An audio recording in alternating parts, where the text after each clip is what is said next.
What's going on, everybody? It's your boy Dax. You already know what we got going on. Super Bowl was yesterday, and was it exciting?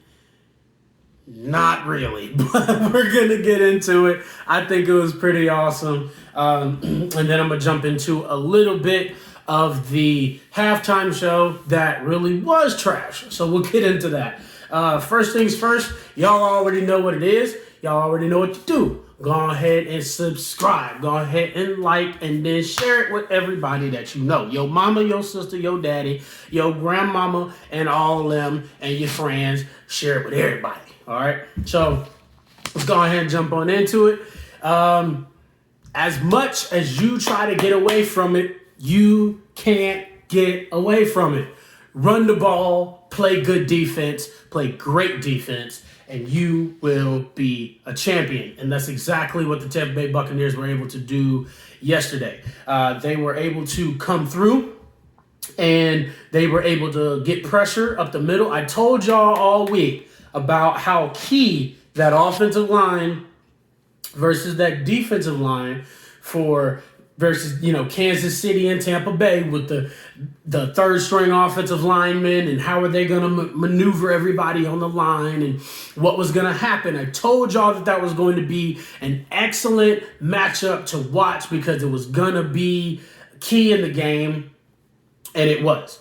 Pat Mahomes never had a clear pocket to throw from. The dude ran for almost 500 yards since snapping the ball and then just running around. It was crazy. He never had a chance to be able to sit there and deliver, which is amazing for that Buccaneers defense because they were able to kind of keep everything in front of them. They shut Tyreek Hill down. It was great. It was amazing, and it was a fantastic game played by the Buccaneers. So Todd Bowles had all types of answers for everything Eric Bieniemy was throwing at him.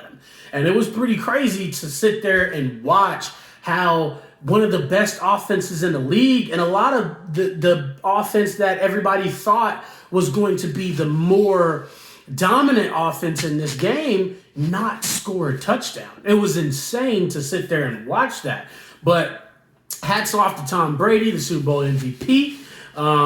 Got his seventh. I told y'all the man has been playing at a championship level for such a long period of time. He's got a different nastiness about him. And that was what was able to, kind of propel him to get his seventh Super Bowl ring. 10 appearances, 7 Super Bowls. It's crazy.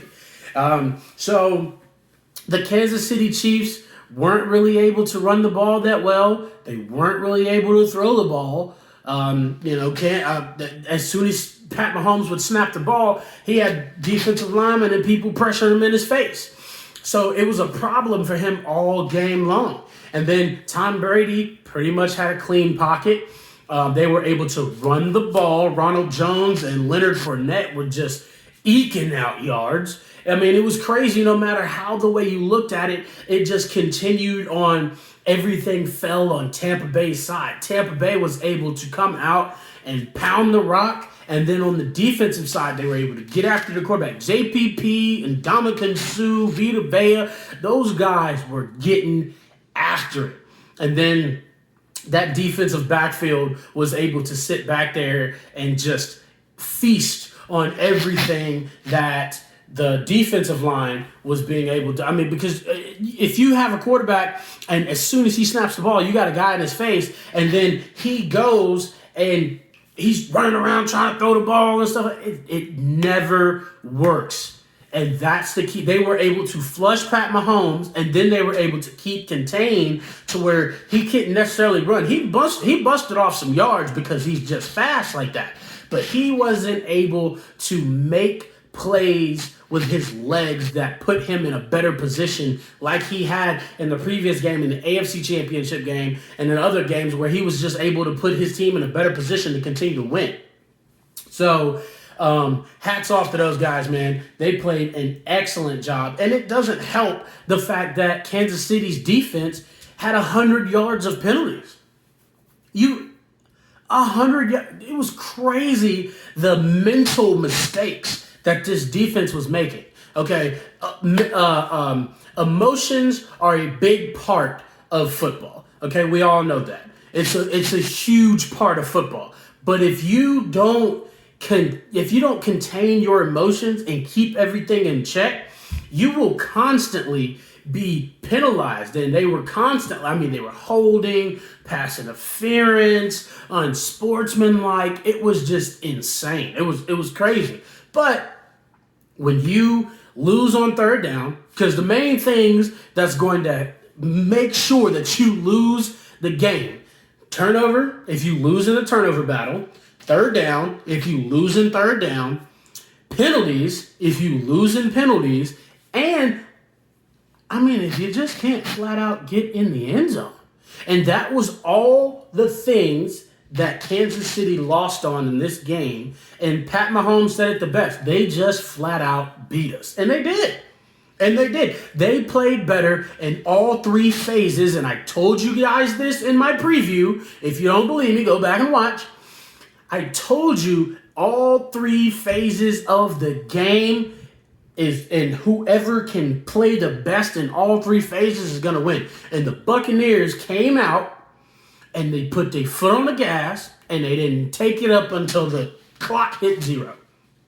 And it was intense to watch that because they never had a moment of, they had some hiccups and they had some penalties, they had some bad plays, but they never had a moment of where it was enough to let Kansas City get back into it, or if it was enough to let Kansas City get another run.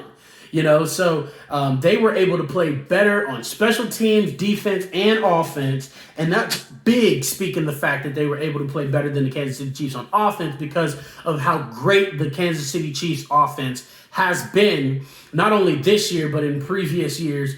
And it was just remarkable. All right. It baffles me that the score was 31-9. It really does kind of jog my brain a little bit because it was wild to sit there and just watch one of the best teams, or some would argue probably the best team, even though they're not the best team now because they lost the Super Bowl. The best team in the league, of course, is the Tampa Bay Buccaneers, but one of the best teams get just smacked on the greatest stage. So hats off to the Buccaneers. Congratulations to the Tampa Bay Buccaneers for winning the Super Bowl. Now, real quick, before I go, can we talk about this halftime show? First of all, let me go ahead and say I'm not a Weeknd fan. No disrespect to the Weeknd. There's a couple of songs that I like by the Weeknd, but I wouldn't consider myself a Weeknd fan. But that Super Bowl was weird. And I was reading through Twitter and stuff like that, seeing what people were saying. A lot of people thought there were jock straps on their face. I was like, it was, the whole scenario for me was weird. And I was just kind of like, okay, well, then you couldn't hear him. I was just like, why? He was, and then like the music is just like all over. I was just like, this is wild. Anyway, I thought that it was one of the not so great halftime shows that I've seen. But what are we going to do? Wait till next year. Anyway, holla at your boy. You already know what it is. Twitter, Instagram, TikTok, all that stuff will be below the video. Like and share and subscribe. Tell your mama, listen, this dude on YouTube, he be talking the truth. Hit him up. It's your boy Dax. Peace.